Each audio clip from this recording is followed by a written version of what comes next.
పడతారు.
पवन कल्याण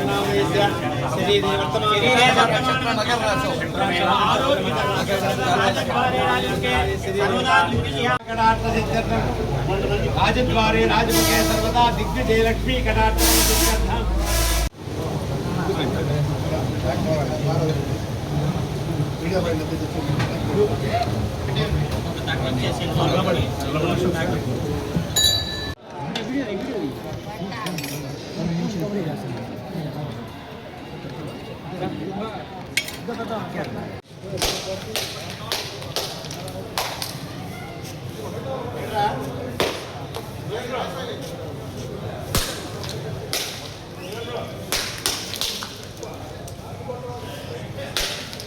ఇందాక చేటుపల్లి నుంచి ర్యాలీగా రావడం జరిగింది.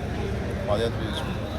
ఇక్కడ అమ్మవారికి చీరాసార పవన్ కళ్యాణ్ గారి ఆరోగ్యం రీత్యా ఆయన ఆరోగ్యం మెండుగా ఉండాలని చెప్పి, అలానే మా నియోజకవర్గ ప్రజలు, రాష్ట్ర ప్రజలు, దేశ ప్రజలు కూడా ఆరోగ్య సుఖ సంతోషాలతో ఆరోగ్యాలతో ఉండాలని చెప్పి అమ్మవారిని వేడుకున్నామండి. ఈ కార్యక్రమానికి మా ఆహ్వానాన్ని మన్నించి విచ్చేసిన మా జిల్లా నాయకత్వానికి చేసుకున్నానండి. ఎందుకంటే మా ఆహ్వానం మన్నించి వాళ్ళకి పనులున్నా కానీ వాళ్ళు వదులుకుని మరీ వచ్చారు. వారికి ప్రత్యేకంగా ధన్యవాదాలు చేసుకున్నానండి. తెలుగు రాష్ట్ర ప్రజలు అందరూ సురక్షితంగా ఉండాలంటే పవన్ కళ్యాణ్ గారు ఎప్పుడూ బాగుండాలి. ఎందుకంటే ఆయన ఆరోగ్యంగా ఉంటేనే తెలుగు ప్రజలు అందరూ బాగుంటారు. జై హింద్. అమ్మలగన్న అమ్మ, మా జొన్నవాడ కామాక్షమ్మ ఆషాఢ మాసం సందర్భంగా అమ్మవారికి చీర సమర్పించి అనారోగ్యంతో బాధపడుతూ శస్త్రచికిత్స చేయించుకున్న మా పవన్ కళ్యాణ్ గారు పూర్తి ఆయురారోగ్యాలతో వర్తిల్లాలని, మరింత ప్రజాసేవ చేయడానికి అంకితం కావాలని కోరుకుంటూ జొన్నవాడ కామాక్షమ్మ గుడి దాకా బుచ్చిరెడ్డిపాలెం నుంచి మా కోవూరు నియోజకవర్గ నాయకులు ముందుకు నడిపించారు. పాదయాత్ర చేసుకుంటూ ఇక్కడ తీసుకొచ్చారు. గత 3 నెలలుగా కోవూరు నియోజకవర్గంలో జనసేన ఆకర్షితులైన యువత ఎవరైతే ఉన్నారో వాళ్ళ ప్రణాళికాబద్ధంగా ముందుకు నడిపిస్తున్న కోవూరు నాయకులు గాదిరాజ్ జీవన్ గారు, అలాగే మా నక్కల శివకృష్ణ గారు, చిరమణ సురేష్ గారు, వీరందరూ కూడా రకరకాల కార్యక్రమాల ద్వారా ఎలక్షన్ల తర్వాత జనసేన పార్టీని ముందుకు నడిపించే బాధ్యత తీసుకున్నారు. ప్రజల్లో ఎంతో ఆదరణ ఉంది. దాన్ని ముందుండి మనం ఆర్గనైజ్గా ముందుకు నడిపించాలి.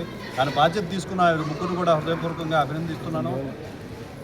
పవన్ కళ్యాణ్ గారి కోసం, జనసేన పార్టీ కోసం పార్టీలో ఉన్న శ్రేణులందరూ కూడా కలిసి పనిచేస్తున్నారు అనేదానికి నిదర్శనంగా ఈరోజు ఈ పాదయాత్రకి అందరూ ఇచ్చేసిన జనసేన నాయకులకు అందరూ కూడా నమస్కారాలు తెలియజేస్తూ, అమ్మవారి దయతో పవన్ కళ్యాణ్ గారు ప్రజలకు మరింత సేవ చేయాలి, అన్ని వర్గాలకి అభివృద్ధి ఫలాలు అందాలని మనస్ఫూర్తిగా కోరుకుంటున్నాను. జై కామాక్షమ్మ, జై జయ.